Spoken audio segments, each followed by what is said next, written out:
शिव पुराण श्री रुद्र संहिता तृतीय खंड अध्याय 40वां। भगवान शिव की बारात का हिमालयपुरी की ओर प्रस्थान। ब्रह्मा जी बोले, हे मुनि श्रेष्ठ नारद, भगवान शिव ने कुछ गणों को वहीं रुकने का आदेश देते हुए नंदीश्वर सहित सभी गणों को हिमालयपुरी चलने की आज्ञा दी। उसी समय गणों के स्वामी शंखकर्ण करोड़ों गण साथ लेकर चल दिए।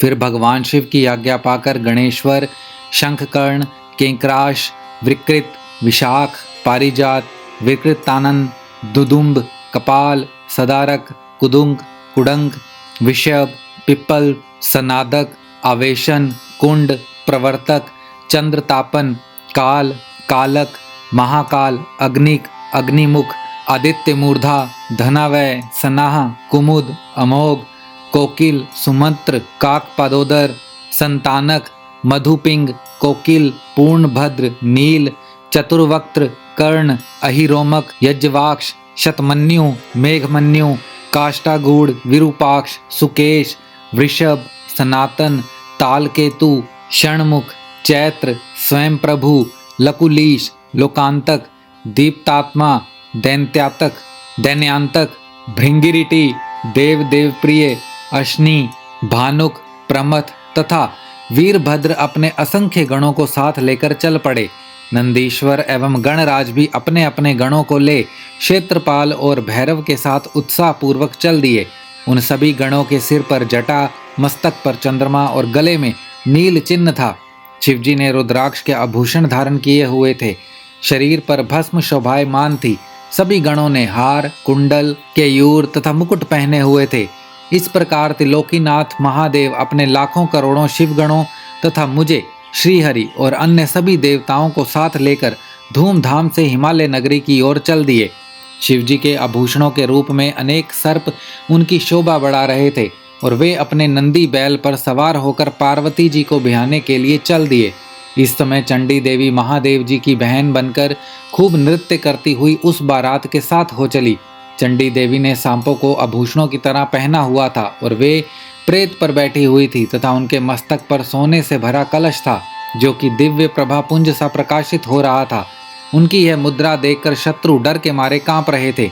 करोड़ों भूत प्रेत उस बारात की शोभा बढ़ा रहे थे। चारों दिशाओं में डमरुओं, भेरियों और शंखों के स्वर गूंज रहे थे। उनकी ध्वनि मंगलकारी थी जो विघ्नों को दूर करने वाली थी। श्री हरि विष्णु सभी देवताओं और शिवगणों के बीच में अपने वाहन गरुड़ पर बैठकर चल रहे थे। उनके सिर के ऊपर सोने का छत्र था। चमर ढुलाए जा रहे थे।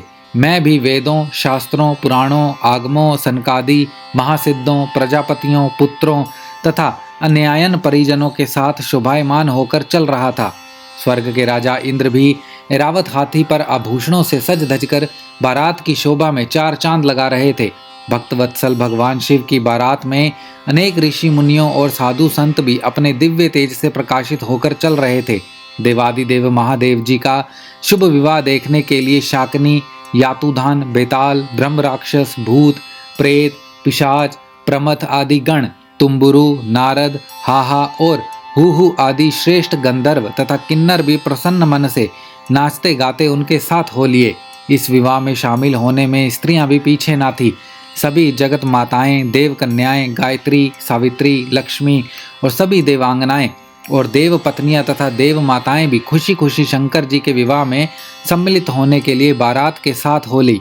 वेद, शास्त्र, सिद्ध और महर्षि जिसे धर्म का स्वरूप मानते हैं, जो स्फटिक के समान श्वेत व उज्ज्वल हैं, वह सुंदर बैल नंदी भगवान शिव का वाहन है। शिवजी नंदी पर आरूढ़ होकर उसकी शोभा बढ़ाते हैं।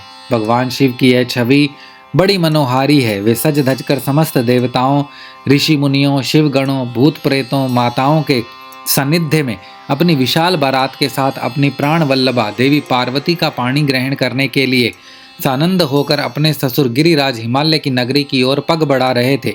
वे सब मदमस्त होकर नाचते गाते हुए हिमालय के भवन की तरफ बढ़े जा रहे थे।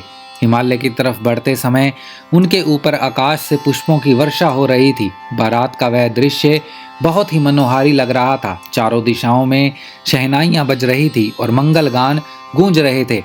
उस बारात का अनुपम दृश्य सभी पापों का नाश करने वाला तथा सच्ची आत्म शांति प्रदान करने वाला था।